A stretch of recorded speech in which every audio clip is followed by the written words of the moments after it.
বরগুনা জেলা শহর ঘেঁষে পশ্চিম দিকে বয়ে গেছে খাগদন নদী। নদীর পাড় ধরে বরগুনা পিরোজপুর খুলনা আঞ্চলিক মহাসড়ক।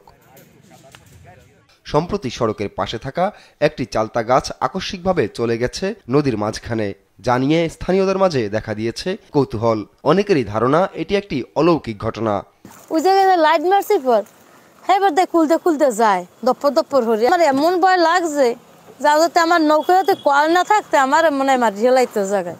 এরপর 2 দিন পরে দেয় এই গাছটা ওই জায়গায় আইছে। আমি 10টার সময় আমি চা খাইতে গেছি, এই সময় দেই গাছটা হইনি রাস্তার লগে। আশ্চর্য ব্যাপার যে গাছটা আইলো কেমনে, গাছটা দেখলাম রাস্তার সাইডে, এই গাছটা গাঙ্গের মধ্যে আইলে কেমন তারা। আমার কাছে মনে হচ্ছে এটা অলৌকিক কিছু।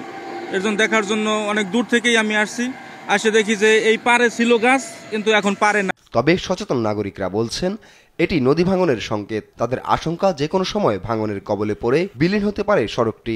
জিন বা শয়তান যেটা বলে, এরা নাকি নিয়ে রাখা দিয়ে আসে একদম সুন্দর মতো দাঁড়ায় আছে, কিন্তু এটা আসলে এটা একটা মানে এদিকের প্রচলিত কথা। কিন্তু এটা হইতে পারে এমনটা যে এখানে ভাঙতে ভাঙতে বা এই নদী ভাঙন যেটা বলে, ভাঙনের কারণে এটা হইতে পারে।